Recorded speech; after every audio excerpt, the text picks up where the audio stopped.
Okay, greetings, brothers and sisters. So, kind of a big development, couple big developments. I'm not sure for what I covered in my last video here, but there is fraudulent behavior in the Brighter Minds program. And Dooooji went to the World Bank in Washington, D.C., which is kind of I have a personal connection to this behavior. And the whole thing is just so icky. Well, let me show you the video clip right here that I made. Okay, greetings, brothers and sisters. Bunch of crap going on. I don't know when I'm going to get this video up. I'm not sure if I even mentioned this in the last thing that Dooooji did here with the Brighter Mind scam. One of the kids ends up getting the color wrong, and I'll talk about that when I switch over to voiceover. But the essence of Yoga Simplified World Bank headquarters. So he's gone to the World Bank in Washington, D.C. And there's everything wrong with this. Apparently they do a Brighter Minds scam thing here at the World Bank. They're out there at the World Bank doing the Brighter Minds. This must be a banker here. I haven't watched it yet. Then Dooooji gives a sitting with a hat on. Like a short sitting, like 15 minutes. And they have some woman here doing there's a panel of people here. And so Dooooji's here with some people. I don't know who they are. I didn't watch it. But it's like the worst thing. It's an 18-minute video. I guess it's an hour-minute video. But it's a World Bank is the worst thing. I'm going to switch over to voiceover. So I'm going to put this in my Journey Series 152 as well. Because this is very, like a personal thing that I dealt with. And so in the Whispers of the Brighter World, there is countless amounts of references to something called money power. Let me just pull one up and read it here. So this is from Monday, April 9th, 2001. Don't be upset regarding the previous message. You cannot change the situation in the immediate future, nor can we. This is how things are. Men act like sheep and do not resist skillfully run denunciation campaigns. Distance yourselves, my daughter. Many countries of the earth live with much more tragic situations. Persecutions, violence, and misery are the daily lot. The world is sick. It's trying to seek itself through tragedy. Happy people are rare. They are uneventful and live ignored by their kind.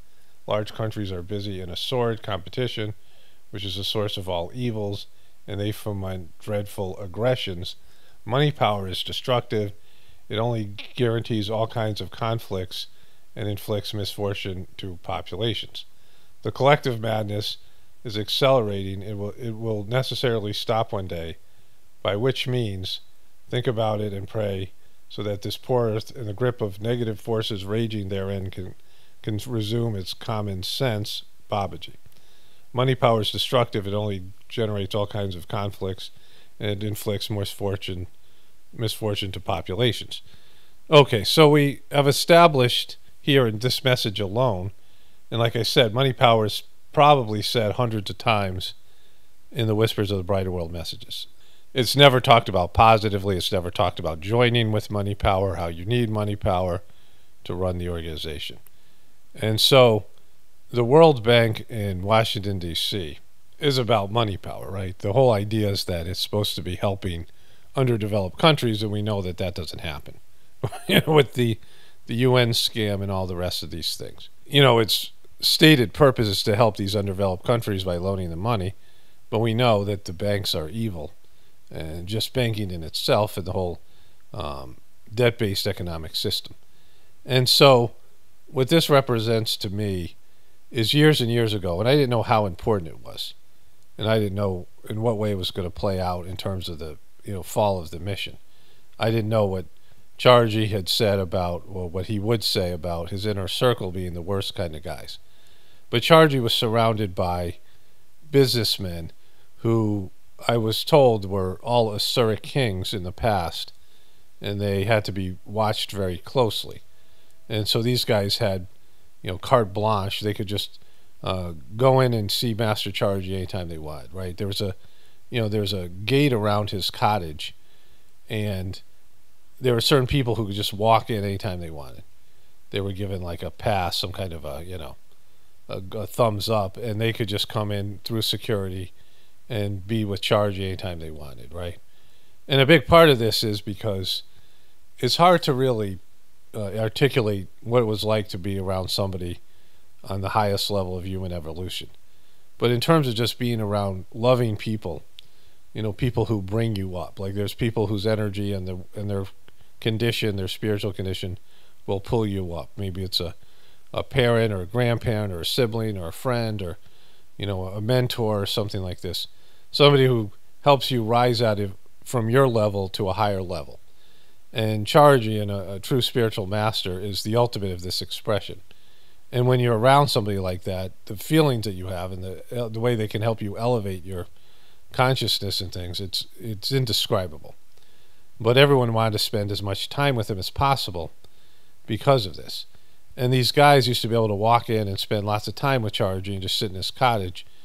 And they turned out to be horrible people. And as soon as he's died, they have taken the mission in all the wrong directions. Now, these are guys who, on Facebook, will meet Modi or Diaper Baba or any of the important celebrities and people, that any of the musicians or anybody, and corporate executives and world leaders, and they immediately get a selfie with them and put it up on their Facebook page. And if they have any sort of accomplishment, like they get a big business contract and whatever, they get a position, they get a whatever it is, they immediately put it up on Facebook in the most embarrassing of ways. Like they can't see how goofy and desperate they look, right? Saj Marg, it's not supposed to be about accomplishments. Like it's you're supposed to be humble, and pushing these things out and bragging on social media is the opposite of what Saj Marg is about.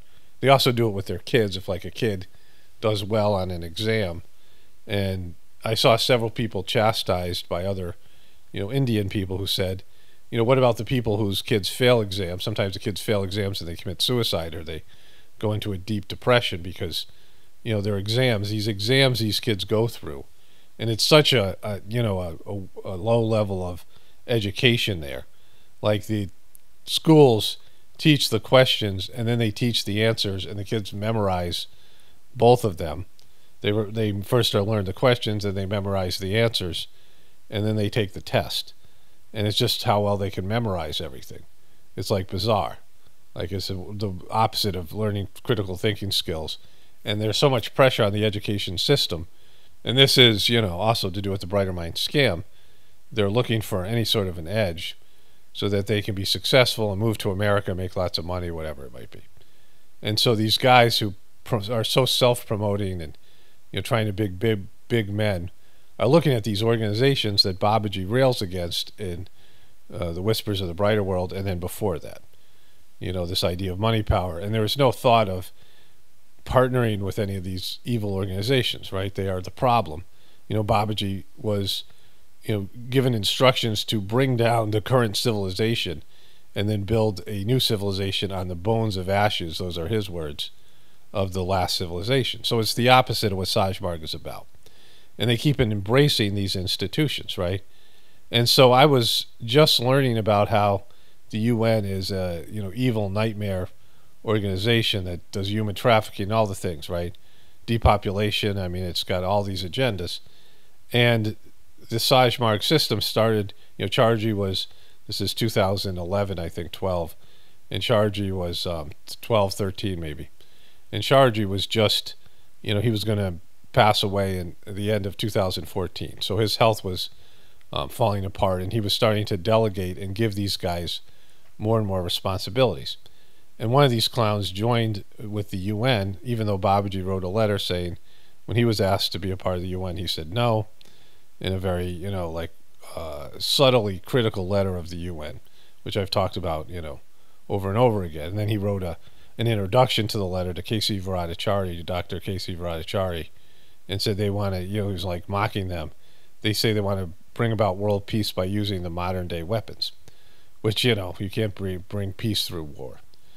And Babaji talks about war very significantly as something avoidable and, negative in the Whispers of the Brighter World. And so with all of that, these clowns want to join with all these organizations. And I pushed back, and they, shouted me down. Of course, I had no influence and power, and they were just like all morons, like just, incapable of seeing any other point of view but their own. And they were taking Sagemark in a direction that would be the opposite of the natural path and the purpose of the organization. And this World Bank thing is a part of that, right? And, I now realize that there are all these people in the mission that are sheeple oriented. And so as I ended up becoming a YouTube truther and was, helping to bring about awareness and things to all these things, I realized the people who are, many of them are saints, many of them are spiritually developed people, but they're real sheeple in their orientation. And again, Babaji says it in the Whispers message here. He says it here. That is how things are. That is how things are. Men act like sheep and do not resist skillfully run denunciation campaigns. Well, they're doing that to Charji. Like Dooooji is running a skillfully, what did he say here? Let me get the exact wording here. These things act like sheep and don't resist skillfully run denunciation campaigns. That's what Dooooji's doing to Charji, and they all claim to love Charji, and they've allowed him to do it. And so there was this Brighter Mind scam thing. There's these two teenage boys that Dooooji's bringing around all across America. I was talking about how it's just better for me if I don't know, because the people in the mission have no chance of waking up and being responsible. Or even if they do know, they're not going to say anything, and I'll get into that in a moment. And then all of you already know, so it's like just a waste of my time in some ways. But someone has to document this stuff, and if I come across it, I will. And since Dooooji's in America, I've been paying attention. As soon as he leaves and Charji's birthday's over, I can go back to basically ignoring anything that's coming from Heartfulness, because it's just better for me. Like, I don't need to know, and there's no, I already made my decision 2 years ago in regards to this, and my, I can't be asked, my time and energy in terms of waking people up who don't want to be woken up, there's no, I've been through that already, right, in terms of the truth community. But there's this Brighter Mind scam that's happened. And he's taken these two teenage boys with him everywhere he's gone, and they've gone to these various countries, and I think they've put on at least 6 performances of the Brighter Mind scam, and one of the kids has had 3 flubs now, which I'll get into in a moment. But at the end of this last one, and I've documented all this, I've taken the clips of all the things since Dallas. I don't think I took the one in I don't think I've watched the one that happened in Monroe, but maybe I can go back and see if that one's still up. But anyways, there's been 3 flubs.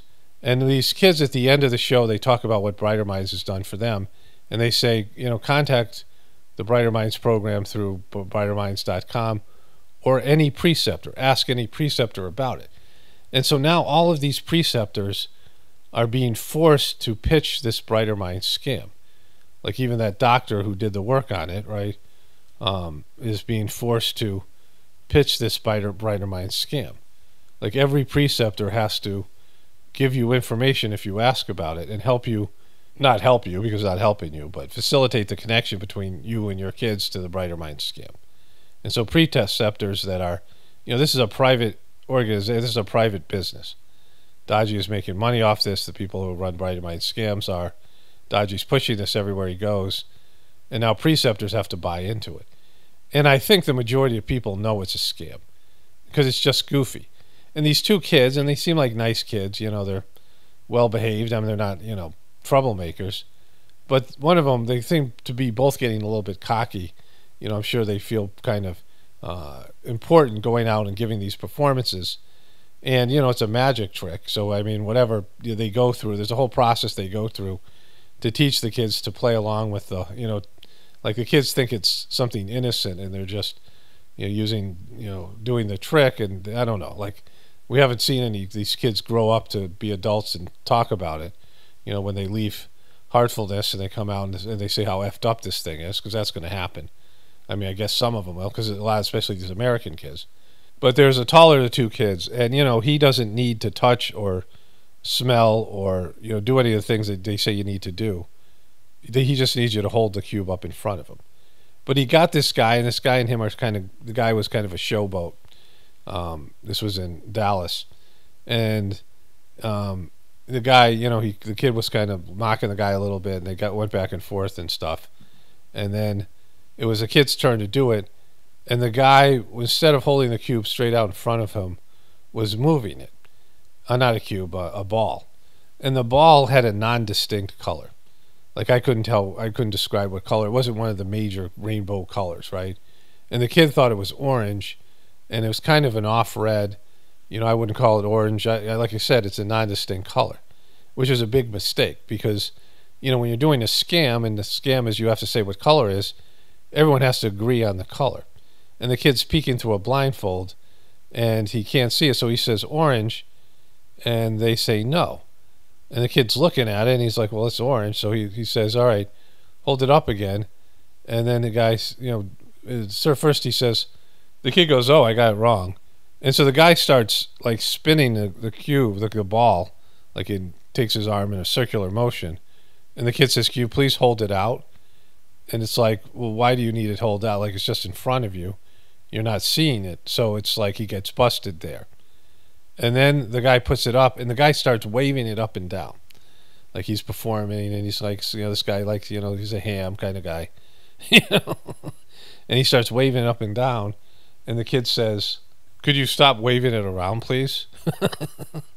So he's busted because, the issue isn't that the kid can't see the color, because he can.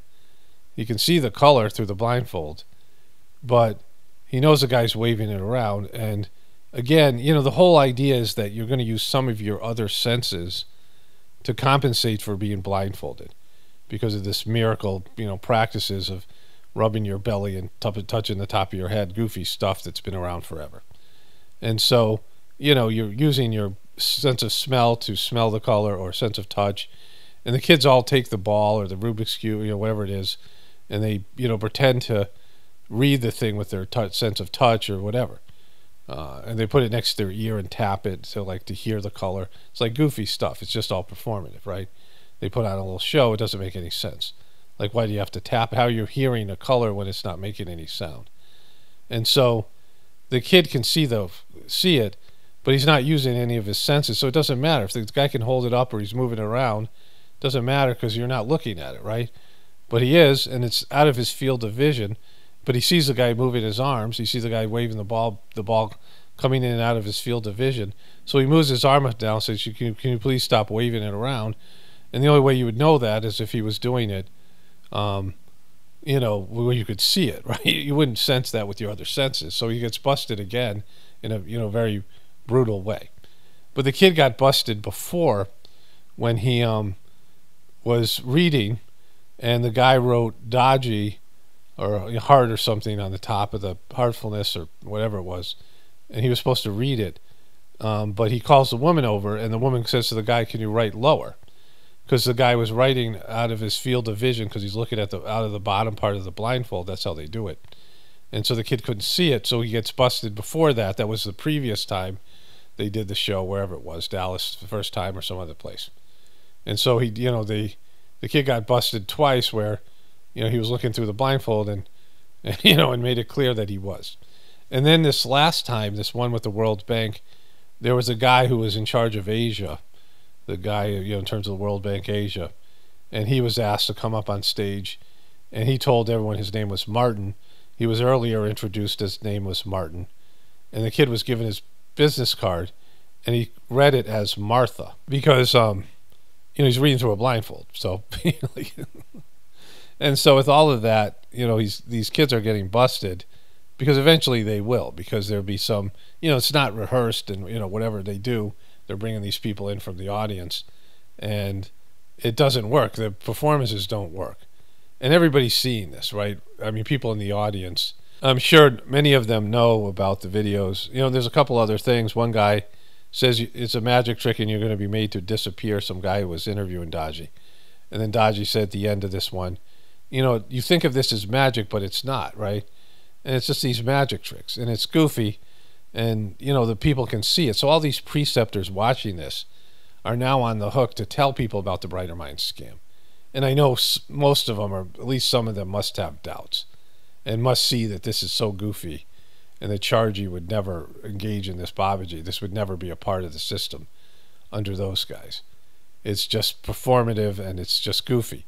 Even if it was real, it's which it's not. But like for them, like in terms of their view of it, like they like to say, oh, maybe it works, maybe it's true. But they'd be like, anybody who knows the system knows it's like some kind of it's a carnival act, right? It's just not. It's not up to the level. It's on a very low level compared to what Sajmarg is, a real thing. And it just casts doubt on the whole system. And Dooooji keeps on pushing this out there. And it should be an embarrassment for them, right? And it should make them question. I mean, they're sheep-like people that won't question, especially after he's undermined Chargy at every chance he gets and all the other bad decisions he's made. And his talks suck and he's just goofy and stupid, right? And they must, at some level, have some doubts. I mean, at least there's some smart ones, whatever it is. Some doubts in this thing. Like just, this is not right. This is, I'm off about this. But they won't do that. Like they just keep on going along with it.